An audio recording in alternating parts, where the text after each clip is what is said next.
모두를 주님의 이름으로 축복합니다. 정말 힘든 시대를 저희가 지나가고 있는 것 같습니다.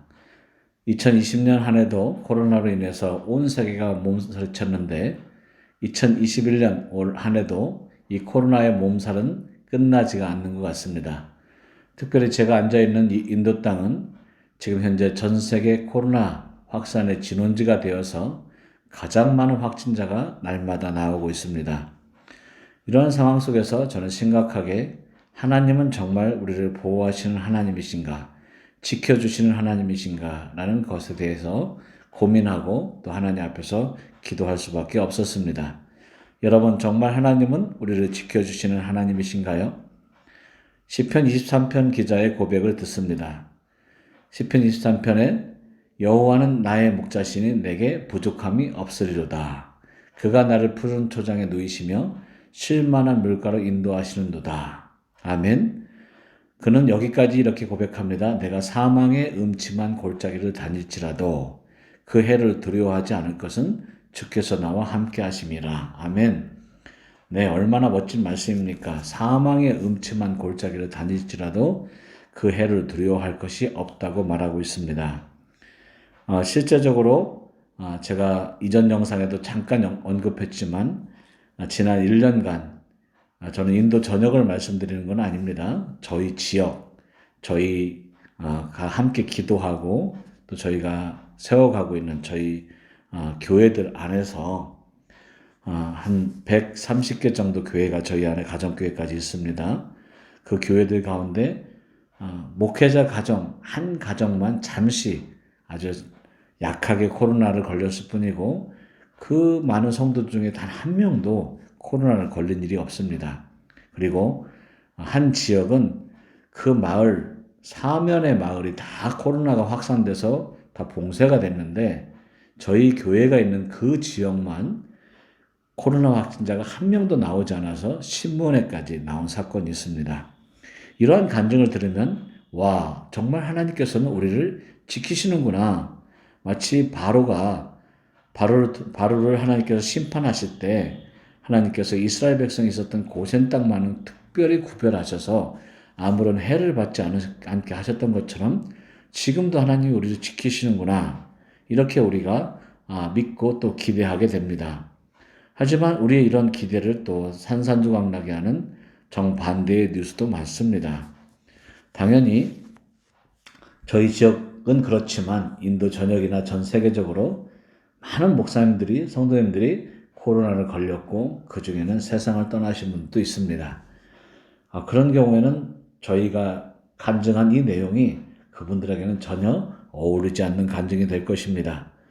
또 이 영상 초두에 언급했던 것처럼 작년 12월 19일 날 저희 지역에서 차로 한 3시간 떨어진 곳에 사역하시는 한국 여자 선교사님께서 당연히 해야 될 그 신방 사역을 하러 가셨다가 거기서 고소를 당해서 지금 현재 감옥에 수감 중에 계십니다.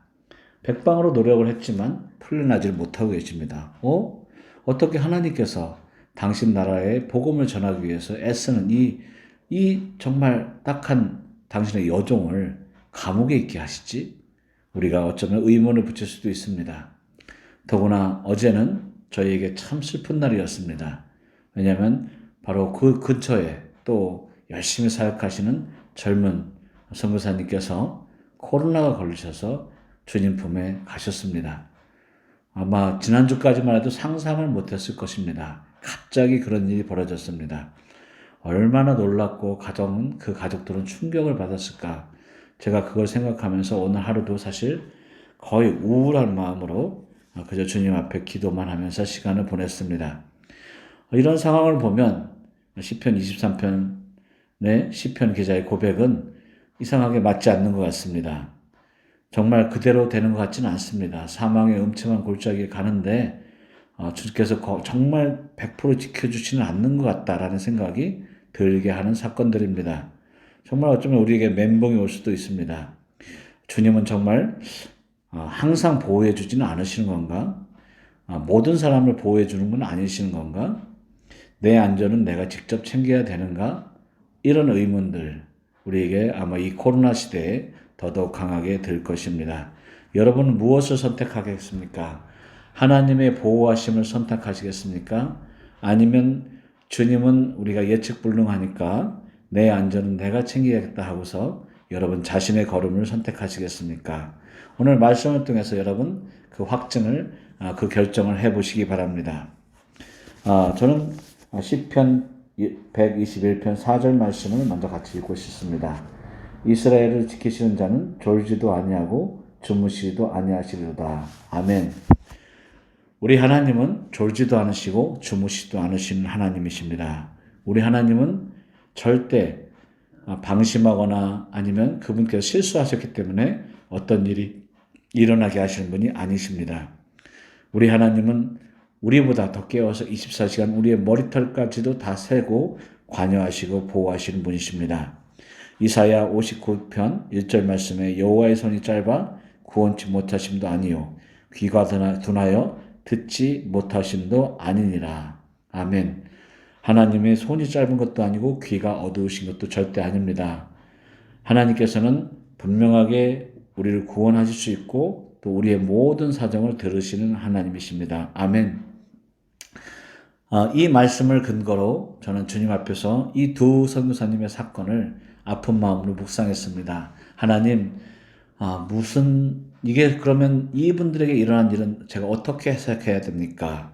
그랬을 때 주님께서 제게 주신 마음의 확증은 바로 이 모든 것조차도 하나님께서 정하신 시간과 하나님께서 정하신 계획에 의해서 이루어진 것이지 하나님께서 방심하거나 보호해 주지 않으셨기 때문에 일어난 것이 아니라고 제 안에 강력하게 확증적으로 말씀을 해 주셨습니다. 주님께서는 제 마음에 이러한 강한 확증을 부어주셨습니다. 하나님의 보호하심을 전적으로 신뢰하라. 하나님의 보호하심을 전적으로 신뢰하라. 내가 실수했기 때문에 그 종들이 감옥에 가거나 이 땅을 떠난 것이 아니다. 그것은 바로 나의 치밀한 계획이고 나의 영광을 위해서 하나님께서 준비하신 일이다. 물론 그들의 아픔을 어찌 우리가 감히 헤아릴 수 있겠습니까? 하지만 역사적으로 지난 2000년의 기독교 역사상 압니다. 수많은 성도들과 또 선교사님들과 목회자님들이 주의 이름을 위해서 때로는 생명을, 때로는 고난을, 때로는 굉장히 큰 아픔들을 겪으셨습니다. 근데 그 모든 과정에서 하나님은 그분들을 안 지키신 것이 아니라 하나님께서는 때로는 당신의 더 큰 영광을 위해서 그러한 고난을 허락하신다는 겁니다. 그것은 하나님께서 허락하셨기 때문에 가능한 것이지 하나님께서 방심하셨거나 아니면 실수하셨거나 아니면 신경 쓰지 않으셨기 때문에 일어난 것이 절대 아니라는 것입니다. 그렇기 때문에 저는 오늘도 다시 한번 제 마음에 결단을 합니다. 하나님, 저는 당신의 보호하심을 전적으로 믿습니다. 아버지께서 허락하시지 않으시면 제 머리털 하나도 땅에 떨어지지 않을 것을 믿습니다. 아버지께서 허락하셨을 때 그때 오는 고난이라면 그것은 아버지의 영광을 위한 고난이니 저도 기꺼이 감당하고 싶습니다. 저희 기도가 바뀌었습니다. 할렐루야. 하나님의 보호하심은 이렇게 모든 사람을 위해서 저는 믿습니다. 하나님은 전폭적으로 모든 사람들을 당신의 백성들을 지키시고 보호하시는 하나님이십니다. 그러나 하나님의 보호하심은 우리에게 더 많은 영역에 있어서 구체적으로 나타납니다. 하나님은 어떤 사람들을 보호하실까요? 두 번째로 하나님께서 우리를 보호하실 때 보호하시는 사람들은 바로 하나님께서 전적으로 하나님께 순종하는 자들을 하나님은 더 가까이서 보호하십니다. 할렐루야. 지난주에 있었던 간증을 하나 드리기 원합니다. 제가 참 아끼는 저희 사역자가 있습니다. 바로 소누라는 사역자입니다. 그 사역자가 지난주에 저에게 직접 해준 간증입니다.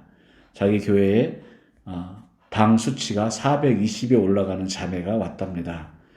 그 자매는 당뇨병으로 엄청나게 고생을 하고 있는 것입니다. 여러분 당뇨병에 걸리신 분들은 아실 겁니다. 420이라는 수치는 정말 끔찍한 수치입니다. 그런데 그 자매가 와서 정말 그 예배에 참석하면서 하나님 앞에서 정말 치료를 간절히 구했다고 합니다. 그 자매의 소원은 초콜릿 한번 마음껏 먹어보는 것. 단 음식 마음껏 먹어보는 게 그 자매의 소원이었습니다. 그리고 지난주에 와서 그 예배를 드렸고 온 성도가 그 자매에게 손을 얹고 같이 믿음으로 기도했습니다. 주여 이 딸을 고쳐 주시옵소서. 예수님의 이름으로 치유를 위해서 간절히 기도했고 주님의 채찍에 맞으심으로 나음을 입었음을 선포했습니다. 그리고 나서 그 자매는 곧장 월요일 날 병원에 가서 그 자기 당 수치를 측정했다고 합니다. 놀라운 얘기 사실은 바로 당 수치가 23으로 떨어졌다고 합니다. 420이 됐던 자매가 23으로 하루 만에 떨어진 것입니다. 할렐루야! 너무 놀랍지 않습니까? 지난 한 주간 우리 그 자매는 마음껏 초콜릿을 먹고 단 것을 먹고 아주 자기가 하고 싶은 걸 다 했다고 합니다. 그리고 나서 일주일 후에 다시 당 수치를 재봤더니 그래도 당 수치가 정상 범위인 140이 나왔다고 합니다. 주님께서 완전히 치료해 주신 겁니다. 아멘. 놀랍지 않으십니까? 하나님은 살아계십니다. 살아계신 하나님을 여러분 전적으로 신뢰하시기 바랍니다. 소누란 형제가 이 놀라운 간증을 하면서 이렇게 얘기했습니다. 근데 선생님, 제가 그 사역지에서 돌아오는 길에 제가 오토바이를 타고 다니는데 갑자기 오토바이가 돌부리에 걸려서 확 넘어졌다고 합니다. 완전히 엄청나게 심하게 굴렀다고 합니다. 보통 오토바이가 미끄러져서 굴르면은 오토바이 운전자는 굉장한 중상을 입습니다. 정말 오토바이 사고는 나면 큰 사건을 일으킵니다. 그런데 오토바이가 거의 몇 바퀴를 굴릴 만큼 크게 굴렀는데 신기하게 자기는 찰과상 조금 났을 뿐이지 아무런 그 상처를 입지 않았다는 것입니다. 어느 것도 몸이 다치지 않았다는 것입니다. 하나님께서 자기가 오토바이가 굴러가는데 자기 몸을 새털이 가볍게 떨어지듯이 가볍게 땅에 떨어지도록 잡아주시는 걸 자기가 느꼈다고 합니다. 얼마나 놀랍지 않으십니까? 네, 저는 당신의 종들, 하나님께 순종하는 자들을 하나님께서 더 가까이서 챙기시고 지키시는 걸 믿습니다. 하나님께서는 그 오토바이가 굴릴 때 그 형제의 몸을 잡으셔서 아무런 해를 받지 않게 하신 것입니다. 아멘.